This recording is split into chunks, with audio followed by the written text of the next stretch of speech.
Okay, hi everybody, and welcome to our Early Career Framework Induction event tonight, which is specifically aimed at mentors. There is a lot of information coming your way in the next kind of 25 minutes, half an hour, but there will be a recording of this session on the website, and also the slides will also be on the website as well. And they've got some quite good links in for you that you might need. So if you want to look over anything again, there'll be plenty of opportunity to do that. Okay, so just a quick introduction.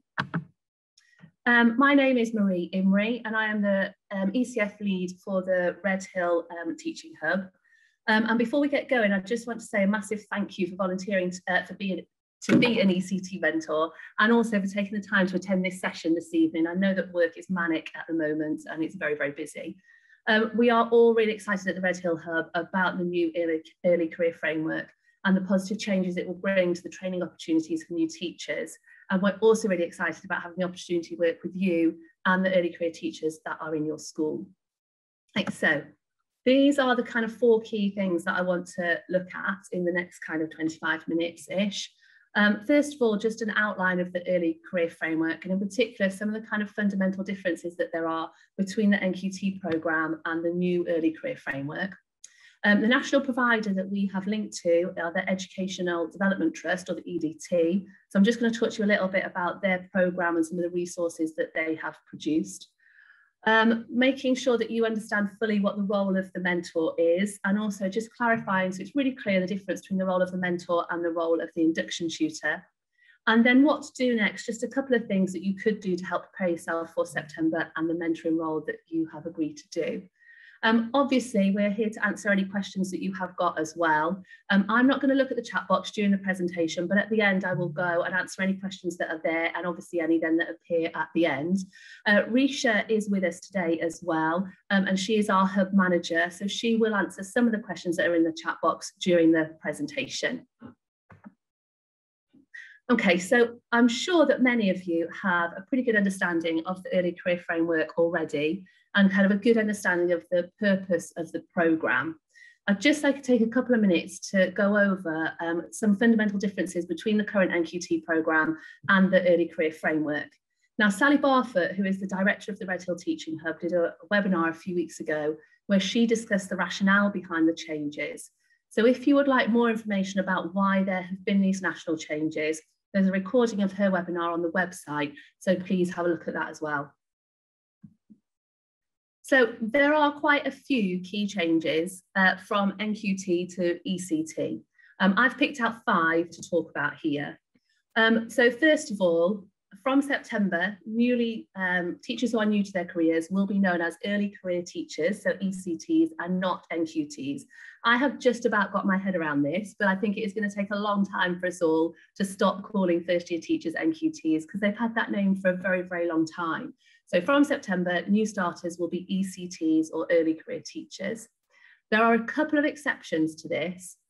First of all, if you are currently the mentor of an NQT who is part-time, they will not have finished their induction period, and they will need to do that next year. They will still be an NQT. They will, unfortunately, will not have access to the early career framework materials, and they will still stay on the old form of assessment. Similarly, you might be the mentor of an NQT who's had an extension to their induction period. I think that's happened a little bit more this year than normal because of the disruption during the school year, and it's been difficult to kind of collect the evidence necessary to pass that final induction. So again, if that applies to you at the moment, if you're mentoring someone in that position, they also next year would carry on being an NQT.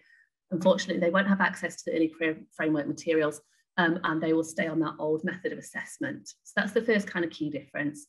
The second one is that it is now a 2-year induction programme. So ideally, you will now be this ECT's mentor for 2 years, rather than obviously the 1 year that it was as NQTs.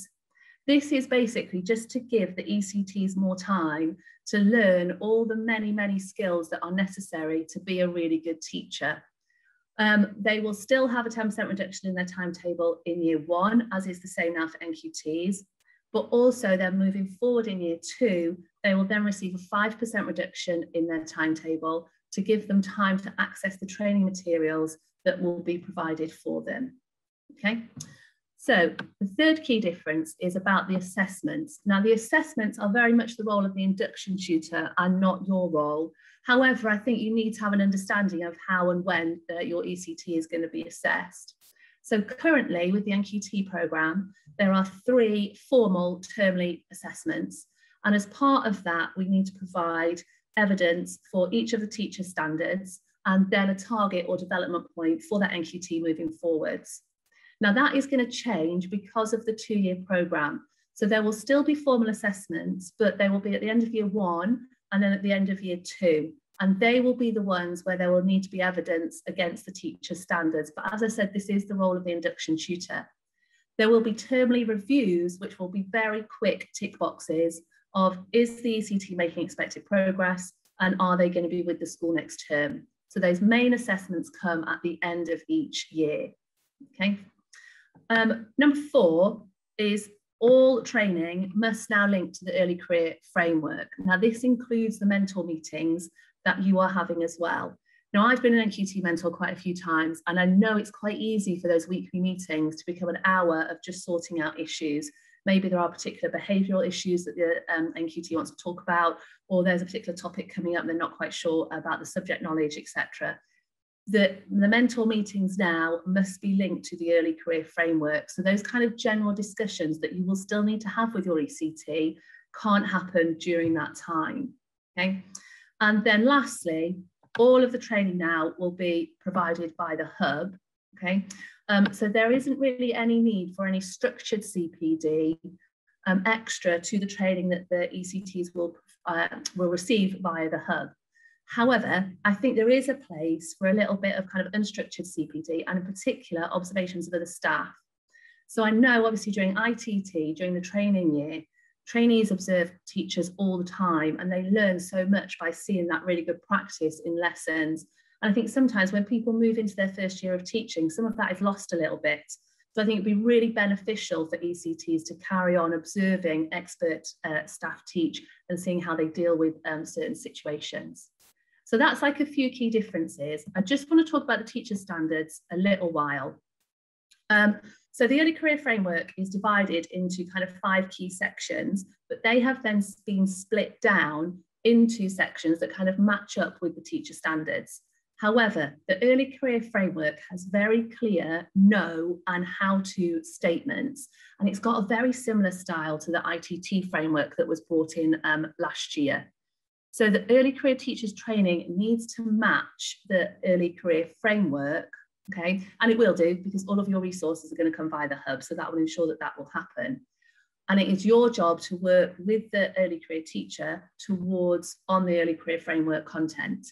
However, the early career framework itself is not the assessment tool. It will be very much the role of the induction tutor to then assess the early career teacher's progress against those standards. So as a kind of rough rule here, rough rule of thumb, the mentor works with the ECT to complete the content of the early career framework. The induction tutor will assess the ECT and their progress against the standards. That's quite a clear kind of definition of role there, and I'll come back to that in a few minutes' time as well. Okay, so that's our first section. It's kind of a bit of an introduction into the early career framework. The next thing I'd like to talk to you about is the Education Development Trust, or the EDT. And these are our chosen national provider. So the DFE appointed 6 national providers to deliver the early career framework, and the teaching hubs were asked to make a choice of provider. So we chose the Education Development Trust, or the EDT, because we felt that they were most aligned with our current approach to training. They've got a really good balance of face-to-face facilitation and online learning. And they've also got a really good idea of kind of teacher workload. They know that we're all busy and they know that schools are generally very busy places. They've also got really strong links to Sheffield Hallam University and their Institute of Education.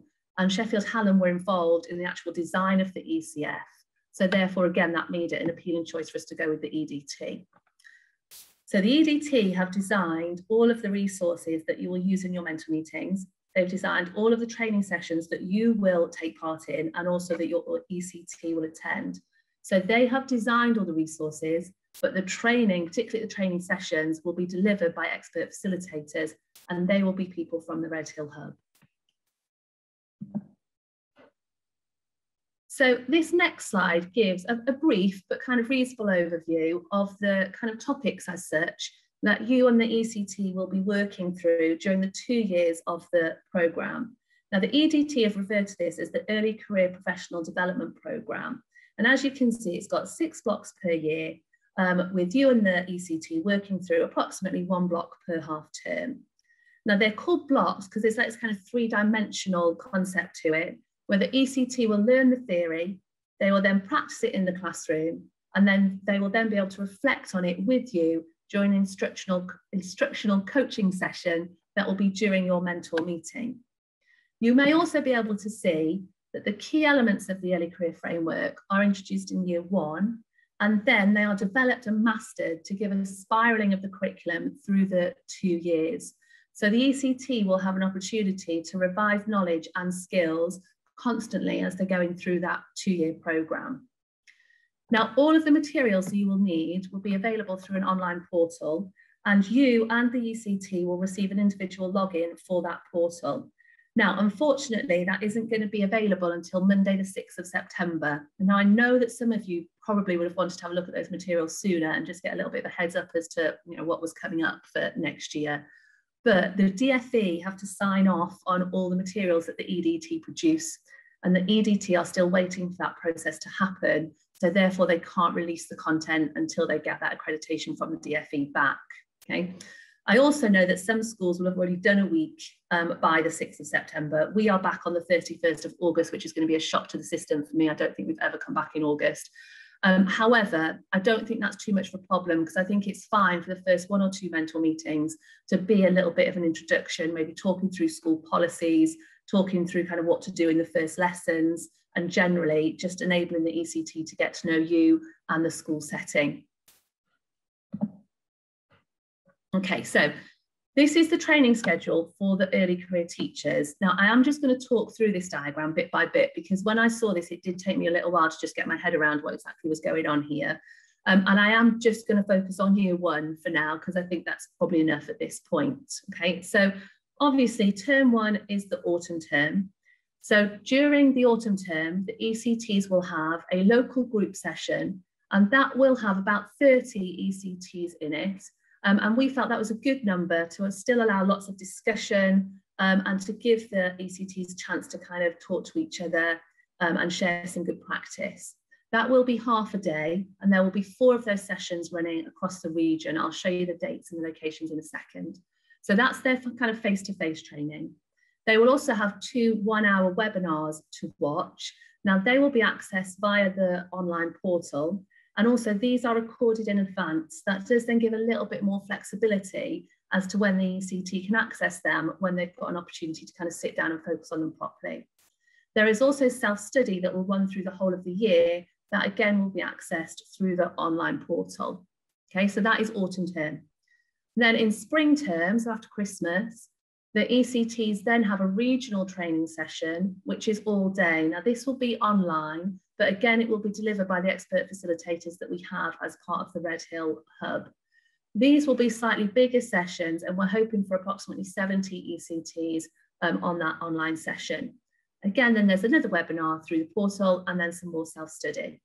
And then going to summer term, term 3, there's another local group session, again, face-to-face, half a day, and then another webinar. Okay, so that is the kind of the training as such that the ECT will do, obviously kind of guided by you as well. And particularly after they've watched one of the webinars, you might then decide to kind of sit down and talk through some of the things that they've seen, or you might decide to watch that webinar together and kind of pause it every now and again and talk through again some of the key points that are being made. So from a mentor point of view, again, I'm not going to talk about year 2, but I do just want to highlight one thing, is that in year 1, the mentor sessions, the mentor meetings are weekly, but then going into year 2, they then become fortnightly sessions. Now, these are the dates, the provisional dates where, oh, hang on, sorry, I've gone off forward aside, there we go. Right, these are the provisional dates for the ECTs. We've just got to do final checks on these. It's looking like these will be them. As I said, we just need to do those final checks. Now, what we'd like is for the ECT to attend the same session for each training event, because we'd like them to become a cohort, a group, so that they develop relationships within the group, And also that will be with each other, but also with a lead facilitator. So we're hoping to have a lead facilitator who will be part of that group for each of that cohort. Now, there is a little bit of flexibility within that, because obviously we appreciate there will be some part-time staff, etc. You might not be able to go to certain days. Also, your induction tutor will probably keep a track of kind of how many ECTs you've got in your school, and therefore how many are going to be out each day. Now, if you're quite a small school and you've only got one ECT, it will probably be okay for them to attend the session that is nearest to you. But we have got some secondary schools who've got 7, 8, 10 ECTs.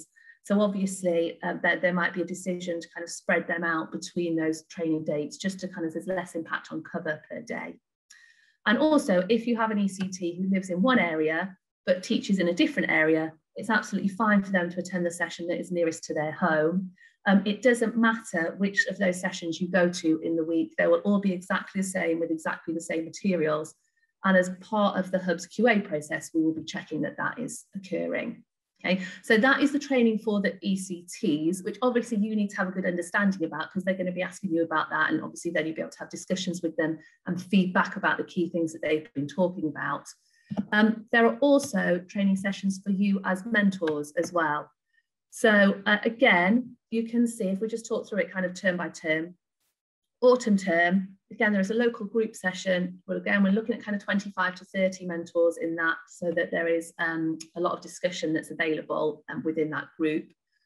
There are webinars and there is reading to do. So again, just like with the ECTs, the webinars and the reading will come through that online portal, which you will have your own login access to, okay?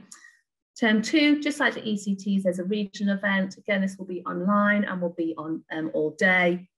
But you will notice that in term 3, so in the summer term, there isn't any kind of face-to-face training for the mentors. Now, this has been done intentionally because obviously we know that the summer term is a really busy time in schools. So obviously at secondary, we are preparing students for GCSE and A-level exams. And in primaries, there's obviously the SATs, and then just lots of events that are happening within primary schools at that time. So that term 3 has been left blank intentionally. However, you will notice that there is an extra layer of training in there that the ECTs don't have, which is the peer-to-peer coaching. So we will pair you up with another mentor who will become your buddy mentor. Hopefully that will be someone from a different school. And the purpose of this is to allow you to kind of build up a professional relationship with that person, so that you can develop your coaching skills and you can discuss your progress as a coach and a mentor, any ideas that you've had that have worked particularly well with your ECT, or any issues that there have been and how you might have resolved them. And we really feel by building up that professional relationship, it'll be really kind of a really good thing for you to do, to be able to talk to a member of staff who's in a similar situation. Okay. Now, looking at this training, you will notice that the mentor role next year will be significantly larger than it has been with the current NQT mentor role. You have to attend all of the training sessions, you have to do the self-study, and you have to have those weekly meetings with the early career teacher that are very much focused on the content of the early career framework. However, the programme has been designed so that you have access to high quality resources that are going to enable you to develop your coaching and mentoring skills, particularly linked to instructional coaching, which I'm going to discuss later when we get to the specific role of the mentor. Okay. So these are the training dates for the mentors. You can see, obviously, no summer term, as I talked about, because we've left that blank. And then just like with the ECTs, there's a choice of 4 different sessions that you can go to for the local training, and then 2 different sessions that you could attend for the regional training. Now, we will send out invitations to you and the ECTs to join a cohort of your choice early in September. Now, this is likely to be done on a first come, first served basis, because we will have limited numbers at these sessions, particularly the face-to-face ones. We don't want one session to be much bigger than another. And also there will just be number limited by the venue and how many they can actually take.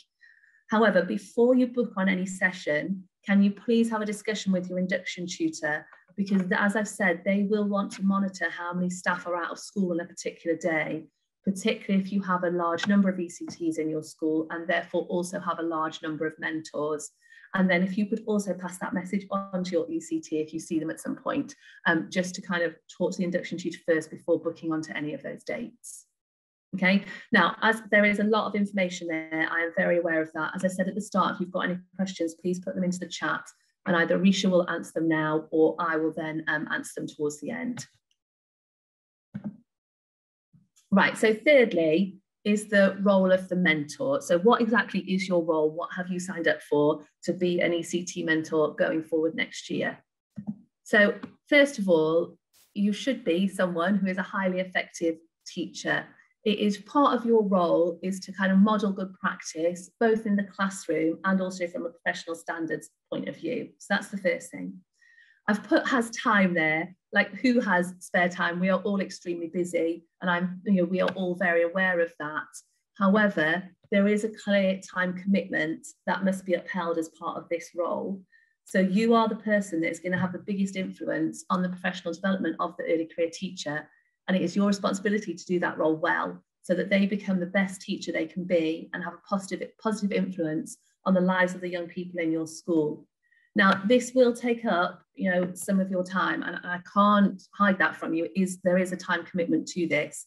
However, as I've already said, I've been an NQT mentor quite a few times before, and it's so rewarding, extremely rewarding, to watch the skill level and the confidence of a new teacher grow and feel like you have had a direct input into that. It really is a rewarding role to do.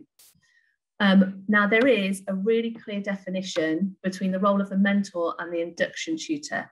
And I will go into this in a little bit more detail, but basically, as the mentor, you provide guidance, support, and coaching.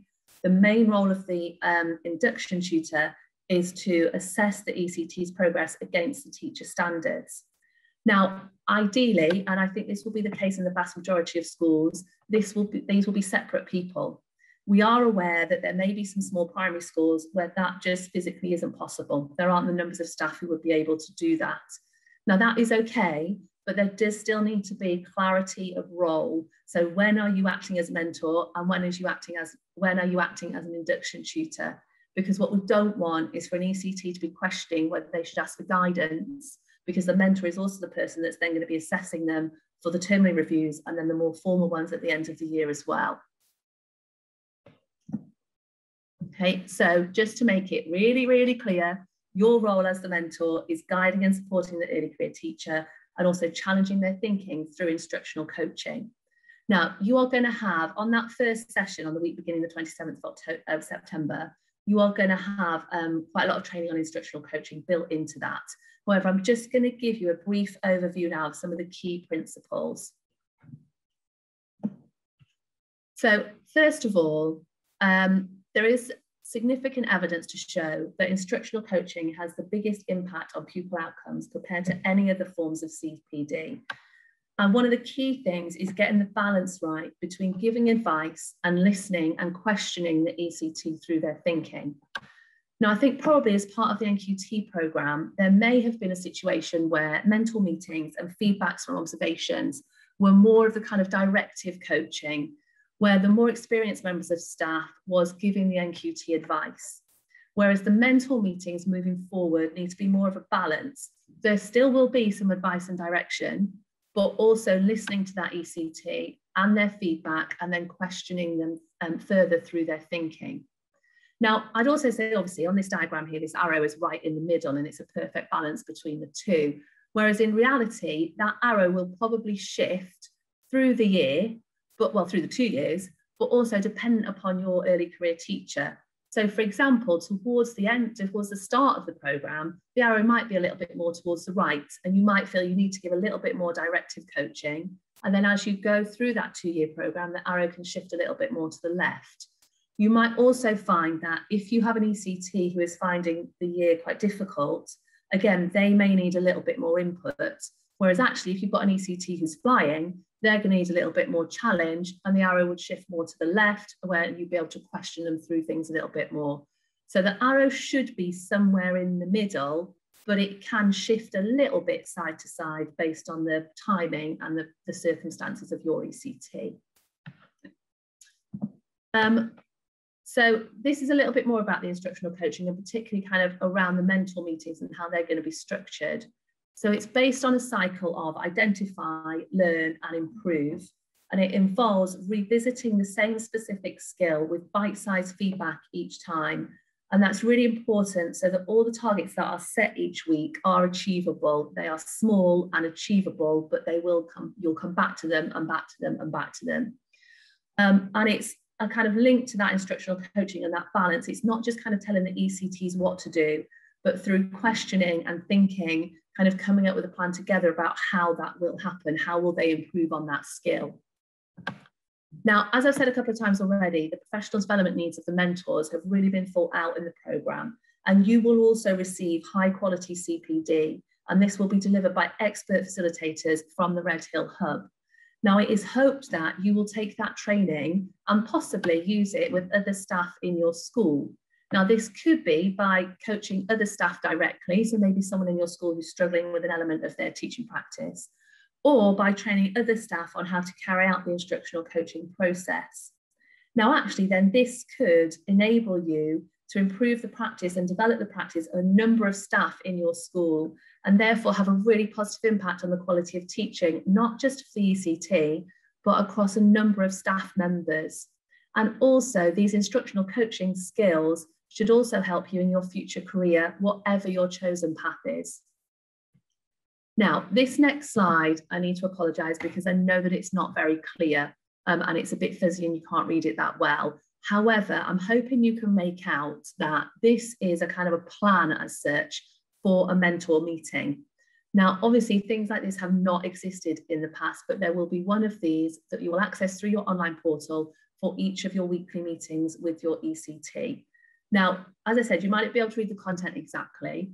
However, you can see that there are times on it, and there are clear sections for identify, learn, and then the final one, which is identify what exactly needs to happen.